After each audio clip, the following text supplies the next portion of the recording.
Good evening बच्चों। देखो बच्चों, आज की अपनी जो क्लास है इसमें अपने चर्चा करेंगे इतिहास के 9वें चैप्टर की। 9वां चैप्टर जो अपने शासक और विभिन्न इतिवृत्त अर्थात जो मुगल दरबार वाला अपने चैप्टर है इतिहास का, उस चैप्टर की अपने चर्चा करेंगे। देखो 9वां चैप्टर मेरा आपको पढ़ाया हुआ है भैया, अच्छी तरह से आपको पूरे नोट्स लिखाए हुए हैं।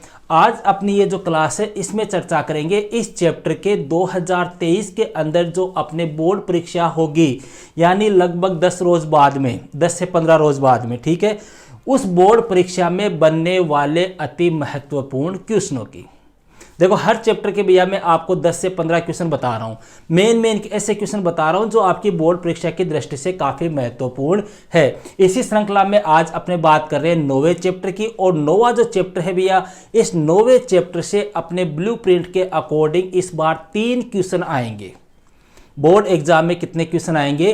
3 क्वेश्चन आएंगे, और जिनमें से 2 क्वेश्चन तो होंगे आपके 1-1 अंक के। देखो यहाँ पे 2 क्वेश्चन 1-1 अंक के होंगे, एक क्वेश्चन होगा आपके 2 अंक का। मतलब टोटल प्रश्न जो है वो कितने अंक के आएंगे? 4 अंक के प्रश्न आएंगे और 3 प्रश्न आएंगे। क्लियर है इतनी बात? अब अपने बात करते हैं भैया ऐसे कौन कौन से क्वेश्चन है जो इस बार अपने बोर्ड परीक्षा की दृष्टि से बहुत ही महत्वपूर्ण है। क्लियर है? तो अपने अच्छा वो एक चर्चा और करते हैं भैया। देखो एक लड़का है जिसका नाम विनोद है, ठीक है, अपने धौलपुर साइड का है। ये बच्चा पिछले 2 महीने से मान लो मेरे पास में कम से कम 20 कमेंट कर चुका है, और हर बार इसका एक ही कमेंट आ रहा है। हर बार इसका एक ही कमेंट आ रहा है कि सर आप लाइव क्लास लो, सर आप लाइव क्लास लो। हर बार इसका एक ही कमेंट आ रहा है। तो अब मुझे एक चीज़ बताओ भैया, मैं इसको पहले भी मना कर चुका हूँ, आज वापस ये कह रहा है कि सर आप एक बार स्टूडेंट से राय तो लो। देखो भैया आपकी राय क्या है लाइव क्लास के बारे में? हो सकता है आपको लाइव क्लास अच्छी लगती हो, लेकिन मेरे ख्याल से लाइव क्लास का मतलब है टाइम वेस्ट करना। क्यों? क्योंकि जैसे मान लो यही 15 क्वेश्चन है, मैं आपको ये वीडियो 10 से 15 मिनट में कंप्लीट कर दूंगा, ठीक है। अगर यही अपने लाइव क्लास में अगर इनका सॉल्यूशन करेंगे तो मेरे ख्याल से कम 30 से 35 मिनट का समय लगेगा। क्यों? क्योंकि लाइव क्लास में आप कमेंट करोगे, मैं कमेंट को पढ़ूंगा, फिर उनके जवाब दूंगा, तो वो वीडियो जो है वो काफ़ी लंबा हो जाएगा। तो मुझे तो मेरे ख्याल से ये बेटर नहीं लग रहा है लाइव क्लास का। अगर फिर भी आप लोगों की इच्छा हो सभी की कि हाँ सर लाइव क्लास लो, तो आप मुझे राय दे सकते हो। आपकी राय के अकॉर्डिंग फिर अपने आगे क्या फैसला होगा उसके ऊपर चर्चा कर लेंगे। अब स्टार्ट करते हैं भैया अपने क्वेश्चन नंबर 1। देखो यहाँ पर टोटल 16 क्वेश्चन कलेक्ट किए भैया, ठीक है, और सभी क्वेश्चन जो है वो आपकी बोर्ड परीक्षा की दृष्टि से बहुत ही महत्वपूर्ण है। इनमें 5-6 क्वेश्चन तो ऐसे हैं जो 2-2 अंक वाले हैं, बाकी सारे क्वेश्चन जो है वो छोटे क्वेश्चन है। पहला क्वेश्चन है भैया, मुगल काल का प्रथम और अंतिम शासक कौन था? देखो मुगल काल की बात करें भैया, मुगल काल जो है उसमें भारत में आने वाला पहला जो शासक था वो था अपने कौन? बाबर। 1526-25 ईस्वी में आया था, और 1526 ईस्वी में इसने आते ही पहली लड़ाई लड़ी थी पानीपत का युद्ध, ठीक है। और अंतिम शासक की बात करें तो अंतिम शासक था भैया बहादुर शाह जफर, या इसको बहादुर शाह द्वितीय भी कहा जाता है, जो 1857 की क्रांति के समय मुगल शासक था। तो देखो यहाँ पे 2 क्वेश्चन तो ये हो गए। कई बार ये भी पूछ लेते हैं कि सबसे महान मुगल शासक कौन था, तो वो था भैया अकबर। कौन था? अकबर, जलालुद्दीन मोहम्मद अकबर, जो 1556 से लेके 1605 ईस्वी तक मुगल शासक रहा था। क्लियर है? सेकंड क्वेश्चन है भैया, 2 संस्कृत भाषा के ग्रंथों के नाम बताइए जिनका मुगल काल में फारसी भाषा में अनुवाद किया गया। मतलब संस्कृत भाषा की रचना है, लेकिन उनका मुगल काल में कौन सी भाषा में अनुवाद हुआ था? फारसी में। अपने 2 बड़े महाकाव्य है भैया, एक तो रामायण और दूसरा महाभारत, ठीक है। तीसरा है भैया अपने नस्तलिक क्या थी? नस्तलिक यह किस मुगल शासक की पसंदीदा शैली थी? देखो भैया नस्तलिक क्या थी? नस्तलिक एक हाथ से लिखने की एक शैली थी। क्या थी? हाथ से लिखने की एक शैली थी, जिसमें लंबे सपाट प्रवाह ढंग से लिखा जाता था, और यह अकबर की पसंदीदा शैली थी। ध्यान रखना, नस्तलिक क्या थी? हाथ से लिखने की शैली थी। कौन से शासक की पसंदीदा शैली थी? ये अकबर की थी। क्वेश्चन नंबर 4 की बात करते हैं भैया, मुगल काल में सुलह एक कुल, बहुत बार आता है ये क्वेश्चन। मुगल काल में सुलह ए कुल क्या था, इसे किस शासक ने लागू किया था? भैया सुलह ए कुल का मतलब हो गया सभी लोगों के मध्य शांति, सद्भाव, एकता स्थापित करना। मतलब राज्य में रहने वाले सभी लोगों के मध्य शांति, सहयोग, समन्वय, एकता स्थापित करना, यही नीति क्या कहलाती है? सुलह ए कुल की नीति। और यह नीति जो है वो किसके द्वारा प्रारंभ की गई थी?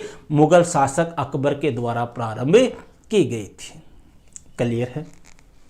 क्वेश्चन नंबर 5 की बात करते हैं भैया। अबुल फजल ने चित्रकारी को एक जादुई कला क्यों कहा था? अबुल फजल जो अकबर का दरबारी था, इसने कहा था कि चित्रकारी जो होती है वो निर्जीव में भी क्या डाल देती है? जान डाल देती है, निर्जीव वस्तुओं में भी जान फूंक देती है, इसलिए इसने इसको जादुई कला कहा था। किसने? अबुल फजल। और ये अबुल फजल वही है भैया जिसने आईन अकबरी लिखी थी। छठवां है, अकबर ने गुजरात विजय के उपलक्ष्य में किस इमारत का निर्माण करवाया था?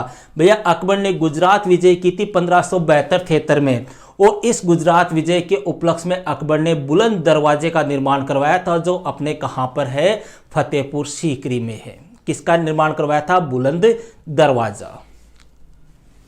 सातवां है, किस मुगल शासक ने न्याय की जंजीर लगवाई थी? न्याय की जंजीर लगवाई थी भैया अकबर के बेटे ने, जिसको अपने सलीम जहांगीर के नाम से जानते हैं। यमुना नदी के तट पर लगवाई थी, सोने की लगी हुई ये जंजीर थी, इसको खींचकर कोई भी व्यक्ति न्याय प्राप्त कर सकता था। तो न्याय की जंजीर का संबंध किससे हो गया? जहांगीर से। आठवां है भैया, मुगल दरबार में अभिवादन के कौन कौन से तरीके प्रचलित थे? 2-3 बार ये क्वेश्चन आ चुका है भैया।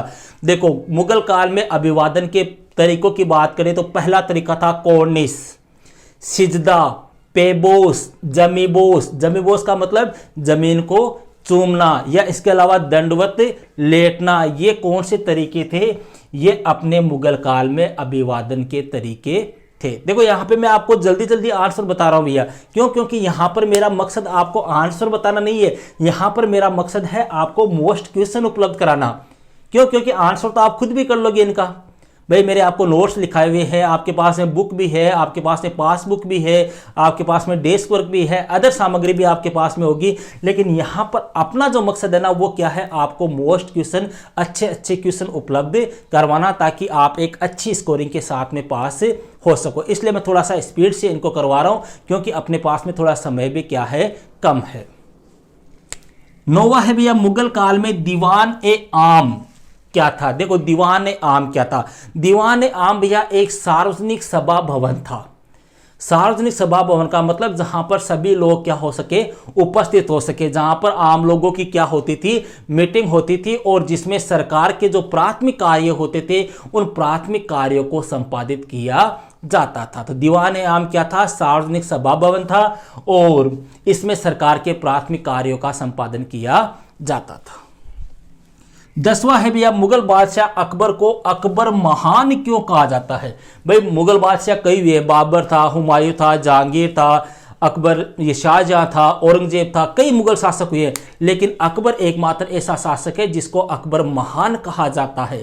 कारण क्या है भैया? कारण है उसके कार्य, उसकी नीतियां, उसकी उदारता, उसकी सहिष्णुता की नीति, ठीक है, उसकी अपने सर्वधर्म समभाव की नीति, मतलब सभी धर्मों के साथ में सम्मान व्यवहार करने की नीति, उसकी उदारता की नीति, उसकी धार्मिक नीति, उसकी सहिष्णुता की नीति, उसकी राजपूत राज्य के प्रति नीति, उसकी सुलह ए कुल की नीति। कुछ ऐसी नीतियां थी जिनकी वजह से अकबर जो है वो अन्य मुगल शासकों के मुकाबले एक महान मुगल शासक के रूप में जाना जाता है।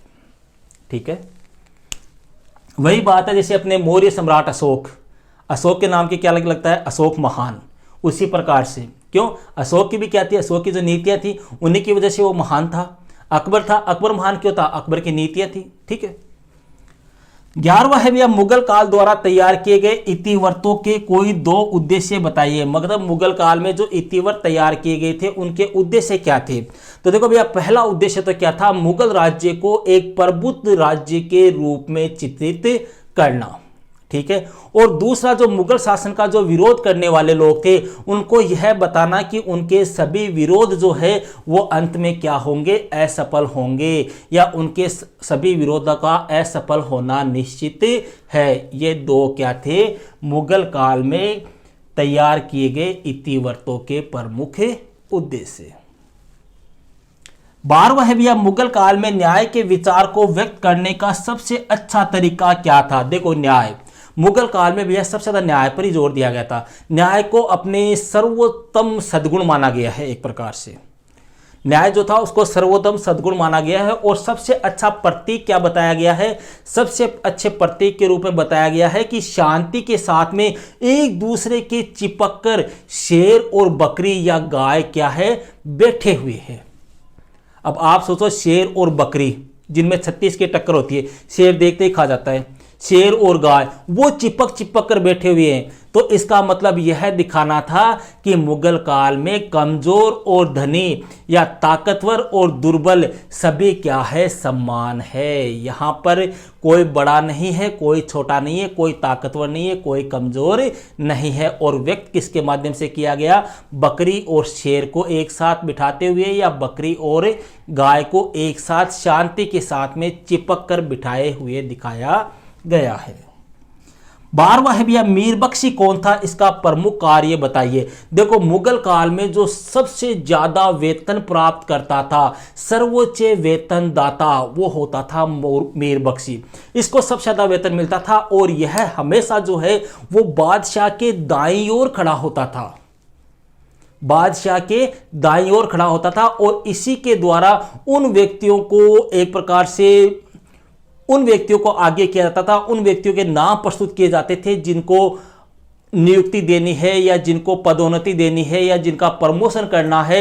उन व्यक्तियों के नामों की सूची यही बादशाह को सौंपता था। और कोई भी आदेश बादशाह जब जारी करता था तो बादशाह के साथ साथ में इस व्यक्ति की मुहर भी उस आदेश के ऊपर लगती थी। सर्वोच्च वेतनदाता था, यह सबसे ज्यादा वेतन प्राप्त करता था। 14वां है भैया, मुगल काल के अभिजात वर्ग की कोई 4 विशेषताएं बताइए। देखो अभिजात वर्ग की, मुगल काल का जो अभिजात वर्ग था, इनकी भर्ती भैया नरजातीय समूह से होती थी। नरजातीय समूह मतलब जैसे ईरानी है, तुरानी है, हिंदू है, राजपूत है, इनसे होती थी। ठीक है। दूसरी बात, इनकी समाज में प्रतिष्ठा प्राप्त होती थी, इनको समाज में एक ऊंचा दर्जा प्राप्त होता था। ठीक है। तीसरी है, अभिजात वर्ग जो है वो धनवान होते थे, पैसे वाले होते थे, शक्तिशाली होते थे। ठीक है। चौथी है, अभिजात जो है अपने सैनिक अभियानों में भी अपने सैनिकों के साथ में भाग लेते थे। इस प्रकार की कोई भी 4 या 5 विशेषताएं, मतलब धनवान होते थे, शक्तिशाली होते थे, समाज में प्रतिष्ठा होती थी, ये नरजातीय समूह से होते थे, ये अभिजात सैनिक अभियानों में अपने सैनिकों के साथ में भाग लेते थे। ये 5 से विशेषता है, कोई भी आप अपनी इच्छा के अनुसार 4 याद कर सकते हो। 2 रचना है भैया, एक तो अकबरनामा, एक बादशाहनामा। इनकी रचना किसने की थी? देखो अकबरनामा की रचना की थी अबुल फजल ने। 5 बाग है, बागों को दफ्तर कहा जाता है, पहले बता चुका हूं। और बादशाहनामा है, इसकी रचना की थी भैया अब्दुल हमीद लाहौरी ने। अब्दुल हमीद लाहौरी ने। और इसके कितने भाग है? 3 भाग है। अंतिम क्वेश्चन है, अबुल फजल के अनुसार बादशाह अपनी प्रजा के किन 4 सत्वों की रक्षा करता है? अबुल फजल के अनुसार बादशाह, देखो बादशाह पहली रक्षा करता है उसके जन या जीवन की, दूसरी रक्षा करता है उसके धन या माल की, तीसरी रक्षा करता है उसके सम्मान की, और चौथी रक्षा करता है उसके विश्वास की। तो मतलब जीवन, धन, सम्मान, विश्वास, इन 4 सत्वों की रक्षा करता है कौन? बादशाह। तो ये था भैया अपने इतिहास का 9वां चैप्टर, जिसके अपने ब्लूप्रिंट के अकॉर्डिंग इस बार कौन कौन से क्वेश्चन महत्वपूर्ण बन रहे हैं, उन क्वेश्चनों की अपने चर्चा की है। नेक्स्ट वीडियो में अपने चर्चा करेंगे चैप्टर 10 की। Okay, that's all.